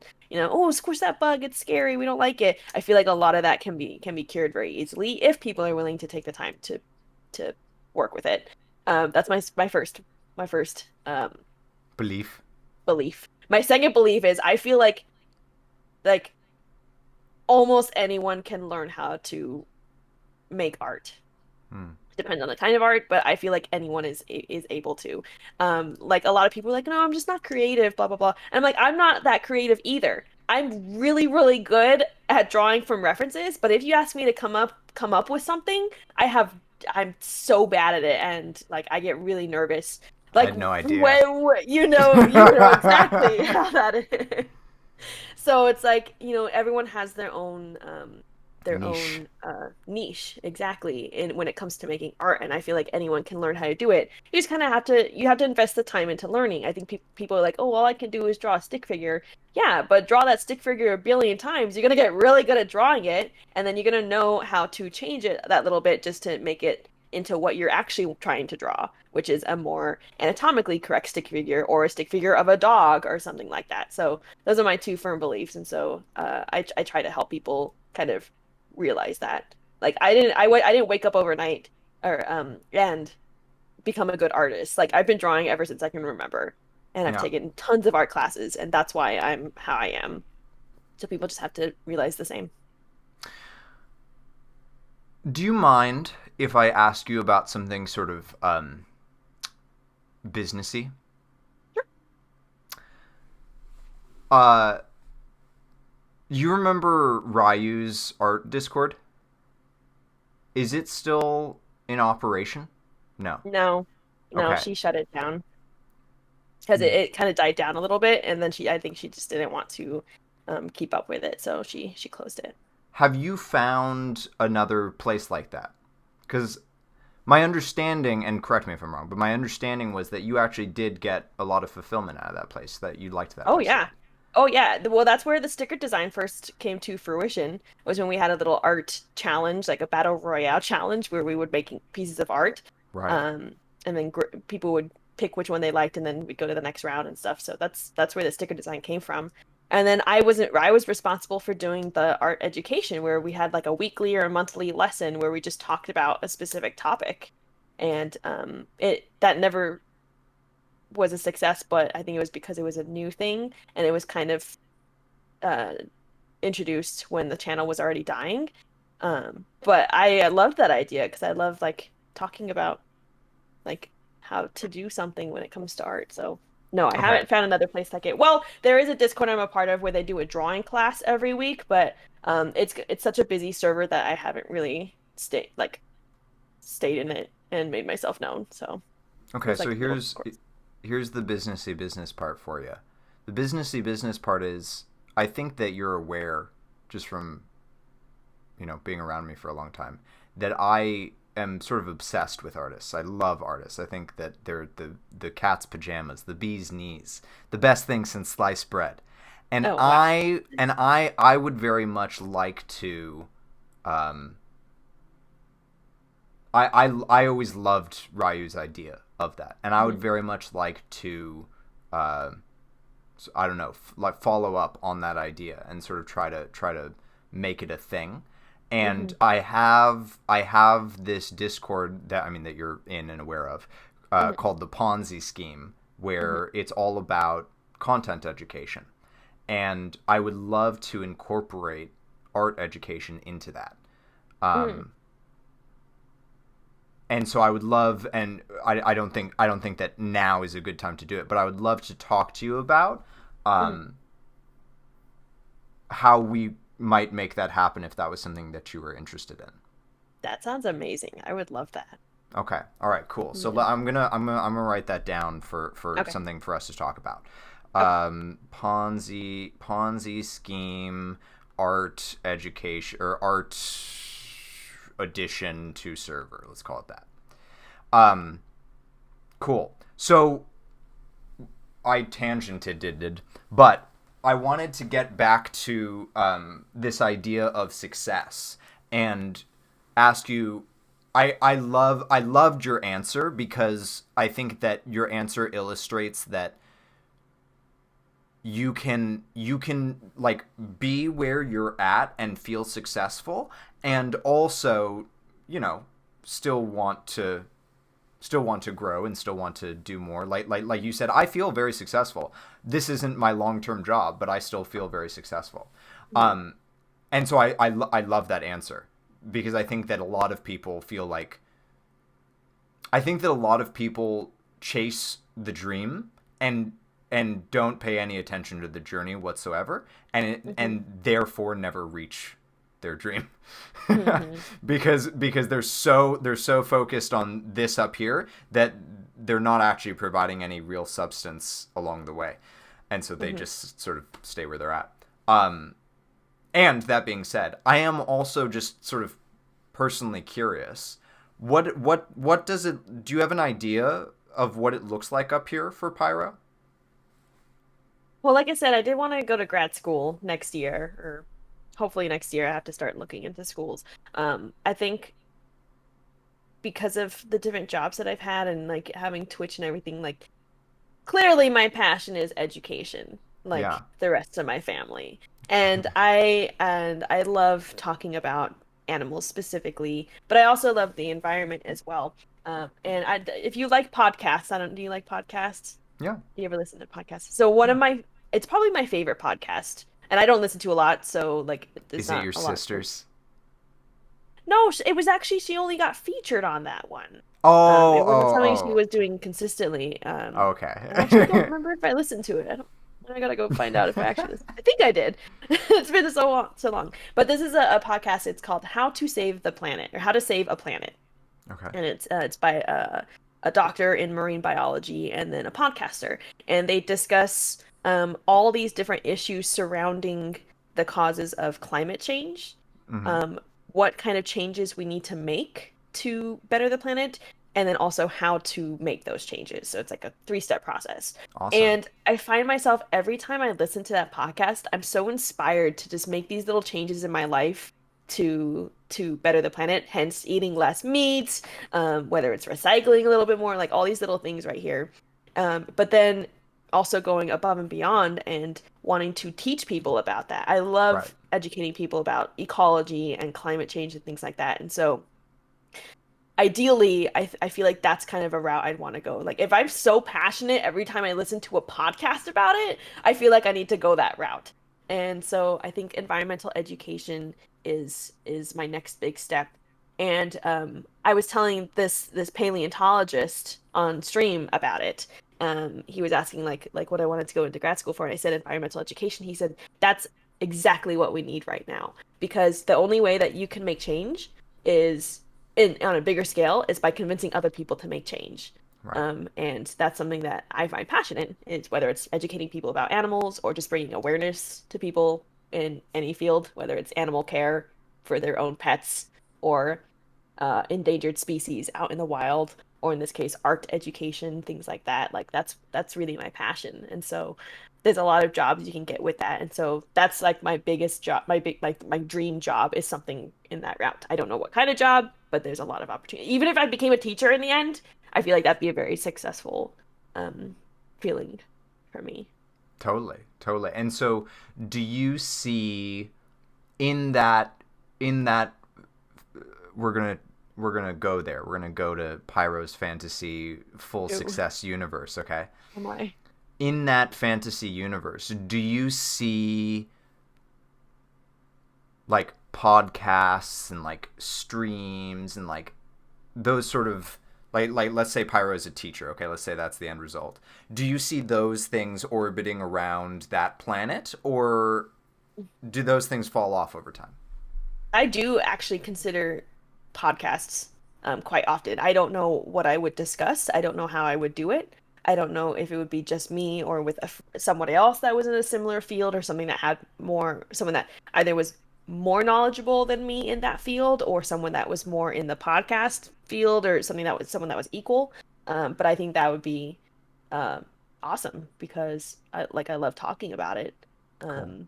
And yeah, it's just another way to kind of bring awareness to other people. So definitely, definitely that's come up in my head quite often. But I feel like in the meantime, streaming, like we talk about streaming, how it's like on the backside of everything, but it's something that I still really enjoy in terms of bringing awareness to Yeah. people is through that. Yeah, and Like I the mean, games is just a bonus, and the art streams are just a bonus. But if I can have a really good conversation with somebody or with the community about something and get them to think a little bit more about the climate or about an endangered species, like that's what brings me yeah, fulfillment. and I think that one thing that I will say about Twitch is that the calls to action on Twitch are stronger than pretty much any other platform, which is why I think that charity work and Twitch is such a powerful combination. I mean, like that, just factually, that is true. Charity work and Twitch is like a extremely powerful combination. But Mhm. in you for specifically what you want to do, I think it's so incredibly powerful because so like for instance, Maya, she is now educating thousands and thousands, tens of thousands of people about like animal conservation and all that sort of thing. And she's talked about how when that ends, because it's going to eventually, the thought of like, you know, going to like a classroom and teaching like, 20 kids or something, When it gets, yeah. it just doesn't feel as like fulfilling to her. And so Hmm. I think that not that like you being a teacher wouldn't be incredibly fulfilling for you. Hmm. I just think that it's a really cool idea to couple the two. And who knows? I mean, like we talked about earlier, like it may be that by the time that you become a teacher, that is what teaching is. You know, like Yeah. it may be a whole new world by that time. But Hmm. if it is still very much sort of like the university um, path, I just think it's a really cool idea to couple those two things of Hmm. like one, you know, having this traditional like teaching experience, and then two, also getting it out to the universe that is the internet, you know. I think that's really cool. Well, that and speaking of coupling, like t to be on Twitch, you have to be 13, right? Hmm. Technically, like legally and stuff. Like like one thing that I loved working at the Wildlife Center was teaching to second and third graders and the people that you can really have an impact on. So I feel like, like I always told myself if I became a teacher, I'd probably want to teach middle school. Okay. Fourth grade to eighth grade is like Whoa. my range. I know that's a hard range, but I felt like when I brought animals to schools and to presentations, that was the grade that I had the most impact on and could easily like translate um concepts and stuff too. This this So, was this was totally my bad for not asking. I, for some reason, totally had in my mind that you were just going to be like a professor of some kind oh, no, at I like don't. a Well, at a university. But no, no. you want to I be like a grade school teacher. Yeah, but not anything under third or fourth grade. Yeah, like Below that, fourth to eighth. it's difficult. But yeah, even like high school, I probably wouldn't mind. But they're troublemakers. Well, every grade has their own troublemakers. Wow. But yeah, that the fourth to eighth grade was where like I just found myself like that was the ease that I had with teaching. When you talk to like younger kids, like you have to have a different speech about you and the words you use and the topics you discuss and the analogies you use. After some time, it was rehearsed in my mind from doing it enough. But if a kid asked you a really random question that you were not prepared for, it could be really hard to like to come up with a way to describe it to To like younger talk kids. around their lack of like grasp on language. Exactly. Like I've Yeah. I've done presentations for literal preschoolers where they just get to see and touch the animal. But then also with like kindergartners and first graders, so you still have to be able to talk, but still be mindful of the kids that you're working with. And so like anything younger than that, I would not want to work with. Yeah. But like I found the most fun, I think is the word I'd use with that middle age group. So, which Cool. brings me to like coupling it with Twitch, where you tend to have older kids so you can kind of appeal to both groups. Yeah. Yeah. And I just want to say that well, I guess I just want to ask. Pyro, do you want to be a mom? No, not it's a tricky question. Like I never imagined myself being a parent. Um Not because I didn't think I'd be a good mom or like I would enjoy having kids. Like I think I'd probably have fun with kids. But and I don't want to say the word blame, but I blame my parents for this in a good way. They my mom and dad, they have always pushed us to focus on ourselves and our success first, Yeah. mostly when it came to education.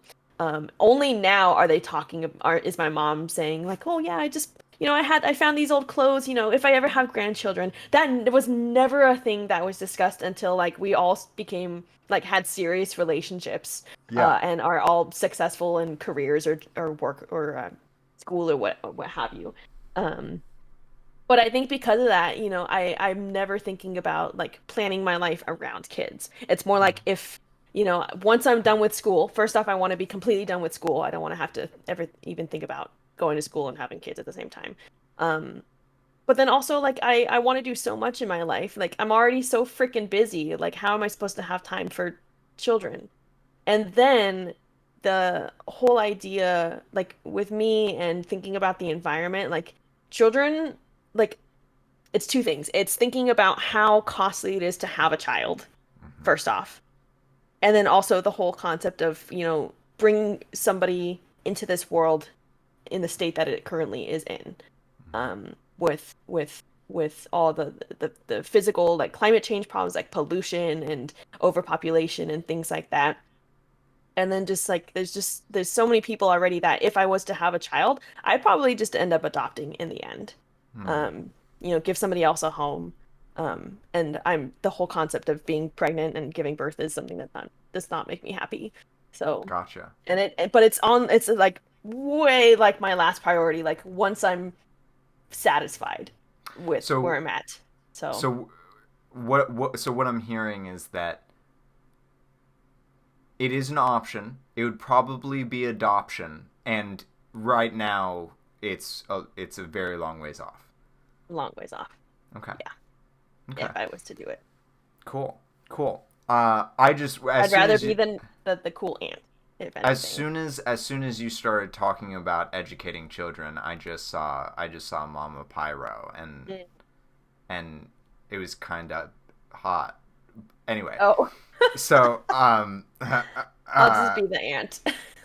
so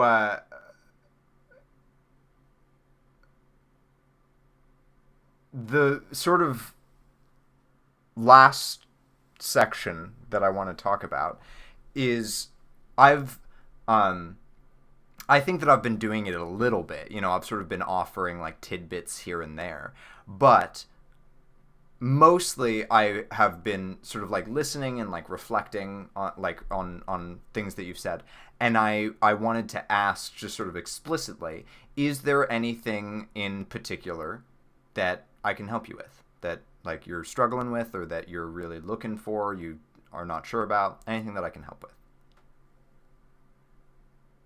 Feel like we talked so much last time, and you gave me some like you're. I know you're writing notes, and I hope you send them to me because that's already helpful in itself. But Good. I took a lot of what you talked to me about last time and kind of utilize it.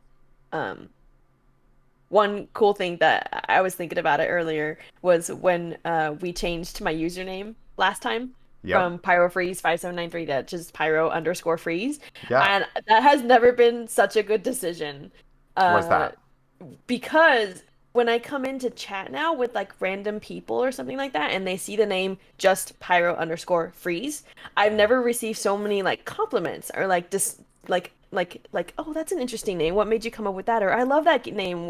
What's the story behind that? The name Pyro Freeze with a number, I don't think has ever encouraged that, but since then, like it kind of just spurs conversation, and I'm really glad I made that decision. And it's so much easier to have people visit me via that. Like if I tell someone that I'm streaming, I'm just like it's Pyro underscore freeze, just like that. And it's so Right. much easier for people to kind of remember.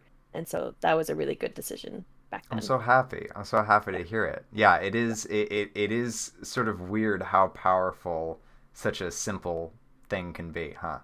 Hmm. Yeah. Well, good. I'm glad that you feel like you got a lot out of our first talk. I'm really happy to hear that. Um, do you do you mind if I just sort of offer a couple of thoughts? Okay, cool.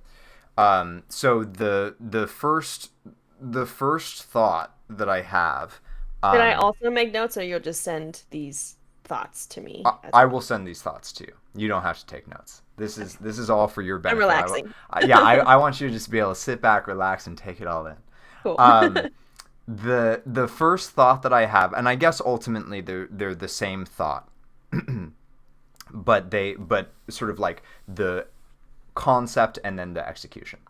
Um, the first thought that I have is that I think that the main thrust of what I talked to you about in our first interview was building a home for your content, because before you just had sort of like this ethereal like I'm making stuff, and I find like you were sort of like a nomad, and I was like, Mm. okay, it's time to settle down and build a base, and I think that you've done a really beautiful job of that. You've kicked butt at that. And I've been monitoring your Oh Discord, yes. and it's Oh yes, been now you finally added it. it's been great. I think that you're doing a great job with it. Um, and I think that the next step is, now that we've talked a lot about a lot about your brand today, and how many things that you are doing that speak to that brand and that reinforce that brand. And I think that that is very important and great, and probably honestly like the most important part, that you are actually like executing on the philosophy that you are trying to like put out into the world. I think that that's a plus. And I think that the little like nuance that I would add to it is working on making your brand sort of appear in the world as well. Because while I have a very firm idea of what your brand is, I don't necessarily know what it looks like yet. Does that make sense? I think so. And so, like, as an artist, you have such an amazing advantage that you can sort of create that image for yourself. You don't have to go and like commission another artist and sort of like have to like work very delicately with them to like get exactly what you want. You can just like put it out there. You can make it and put it out there and put out exactly what you want to see. So like I guess the example that I would give is like when you think Apple, you get an image in your head. Like you see like the like clean, crisp, shiny, like Apple. Like even if you don't like Apple products, like it's undeniable that like they have that like like you know what Apple looks like. Mm-hmm. Even if it doesn't have like the logo, you can tell an Apple product when you look at it, you know, or you can tell an Apple presentation when you look at it. And so I think that sort of starting to create a visual universe with like branding assets is going to be a really is going to sort of elevate your I'm going to say business to the next level, because I think that really what I'm noticing in this interview, and I mean I said this before, is that the content creation side might not be as important, but these principles are also going to elevate any sort of business that you build. Getting sort of a very strong aesthetic of what your business really is, I think is really gonna elevate and like sort of take it to the next level. And then the other part is that something like this interview is a really, and like I said, this is sort of like the same idea. Wait, before I move on, do you have any like questions, or like do you want to like clarify anything before I move on about that? Yes. So when you talked about the Apple product, that's kind of what like brought it up. And the ability with my artistic skill to be able to work on it myself instead of like commission somebody else to do it. And it kind of ties into what I was talking about with my skill, how I have a really good skill in like drawing from reference and drawing from things, but when it comes to creating something, that's where I struggle. And so like I've been wanting to like make a new logo and make a new like icon for like my Discord or whatever. It's not the little eyeball or anything like that. I've been wanting to do that for some like since we talked about it, but I have trouble thinking of what I'd want to do. So if you'd be able to help me with that one day, that'd be amazing. Like just getting some new ideas, because like I just don't know what ideas I'd want to even try to draw out. But I feel like that's my new thing is like I love the picture I'm using for my Twitch, like when I go live, like that nice like profile picture. But like that's not what I want people to know. Like cool, like I have a nice face, but I want people to know like what I represent when my logo is shown on Discord. I think that's cool. Like that. I think that's cool. There are a lot of cool things that in what you just said. The first one that I just want to like briefly touch on is that I think that it's cool that what you're trying to put out into the world is more important to you than your face. And not to bash people that like their face is their brand, because there are plenty of brands like that, and I think they're great. But I think that just that in itself sort of is an indication of like your brand, and I think that's cool. The other thing that you talked about not sort of being the creative and like struggling to sort of come up with like what that idea looks like. There's a couple of things. One, I would heckin' love to help you with that. I would, that is, because that's my wheelhouse. Like Exactly. I can't create anything. Like I put my hand on a piece of paper and it lights on fire. But that being said, I can conceptualize all day. So Hmm. I would like I think that we could actually do a single like a single session where we sit down and talk about building your Patreon and Yes. building out your brand assets at the same time. I think that those would actually couple perfectly together Cool. because we That'd really be are sort of building.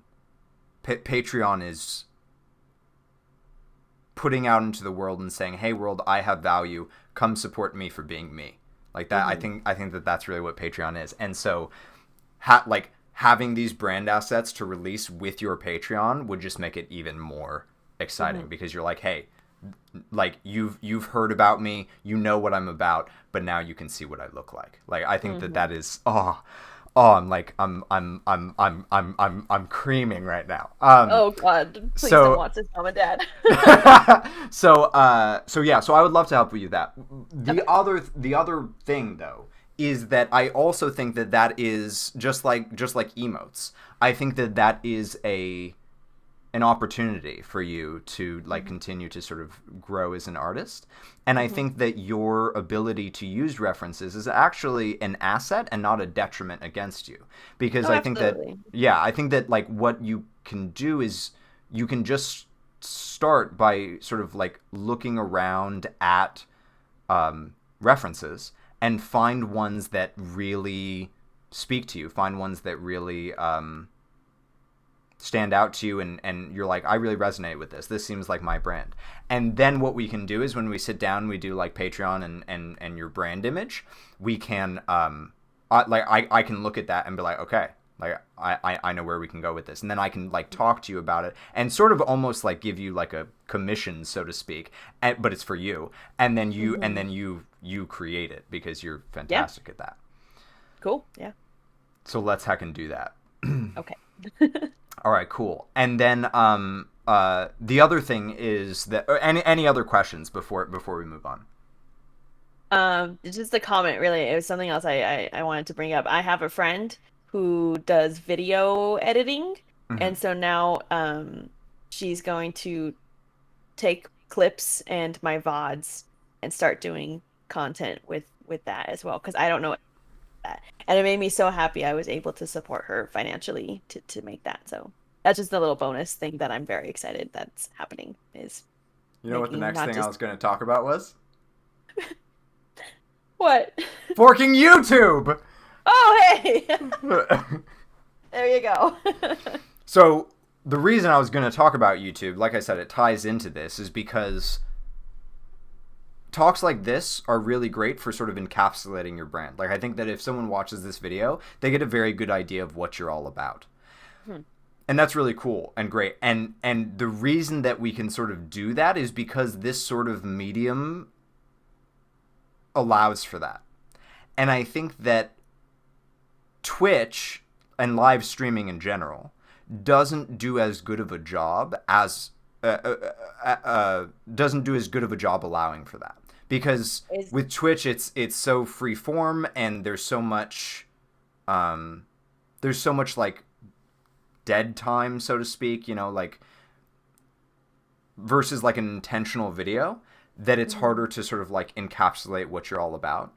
And so YouTube allows you to really do that. And again, the idea is to sort of like show who you are. And so Mhm. I'm really excited to hear that you've hired a video editor and that they're going to start working on your YouTube. And Mhm. what I would just emphasize to you is to really talk to her about what is important to you, just like you've done with me today. Talk to her Mhm. about what's really important to you and what kind of things you want to see on that Mhm. YouTube, so that your YouTube really is a representation of what you're all about. Does that make Mhm. sense? For sure. Well, and I was also going to chime in like, and a big difference between well, and one reason why Twitch doesn't work, you said, there's a lot of downtime, but then there's also a lot of not downtime when you might get flooded with alerts or chat or something like that, and that can also take away from what you're trying to talk about because you're getting disrupted left and right. Hence why I decided not to stream. But I'm Absolutely. streaming later. Absolutely. Yeah. Yeah. Well, cool. I that's really sort of what I have for you today. Um, is there any other questions, comments, things you wanted to talk about? I felt like I did a good time, a good idea, a good job this time, bringing in my questions and comments like during the talks instead of like all at the end or like all at the beginning. So it kind of like I don't have any more questions, I think. I think that you did a good job for both interviews. I think that you have enormous value, Pyro. Thank you. Oh, thanks. Yeah. All right. Well, as long as you're good, I think we plug yourself. Tell people where to find you. Oh God. Okay. Right now I stream on Twitch at twitch.tv/pyro_freeze. I'm about to stream right now, but people won't know that because the video is not coming out till like 2 weeks later. Right. You can still shoot me a follow. We do a lot of animal talks, as you know now. We do art streams, Planet Zoo, retro games, a whole bunch of stuff. And yeah, a bunch of cool stuff is happening now. So, and you get to see my cats. Everyone loves seeing the cats. All right, so I mean, like Twitch is cool, but like I think that anyone who's watched this talk knows that the real money is in stickers. Where do they get your stickers? Oh, yeah. So my Instagram, I have an Instagram and a Facebook that you can contact me on, and soon I'll have an Etsy as well. And that one is the name, so Facebook or Instagram, and then the handle is Alyssa Freeze Art. That's ALYSSAFREISE Art right there. Perfect. And Perfect. you can just send me a message with what you're interested in. I'm going to do my very best to remember to put those links in the description below. So Nice. if they're there, then you're welcome, everyone watching. And if they're not, I'm sorry, I have a terrible memory. But at All least I right. sounded it out, so as long as they listen, then they'll know. We should have done it Totally. at the beginning too. Totally. All right. Well, Pyro, thank you so much for this. This was lovely. I've been looking forward to this this like updated interview for like the last like 2 months. Me Like too. before we even scheduled it, I was like, oh my gosh, our 6 month interview is coming up. I wonder how it's gonna go. I want to make sure to do all of this so I have a lot to talk about, and I did. I feel like so much has happened since then. Yeah. Yeah. They're all good I'm things. incredibly proud, and yeah, I was also very excited about it, and one of the things that I noticed like just before the interview when I was sort of getting ready was nice was that I wasn't nervous. Like for the tentacle Mm. tantra that I did with Bunny just recently, I was pooping my pants. 100. I was so scared. But I wasn't nervous at all for this. I was like, Mm. I was just excited. So it Nice. was a pleasure. Me too. Yes, I agree. All right. Bye, Pyro. Okay, bye, Tech. See you later.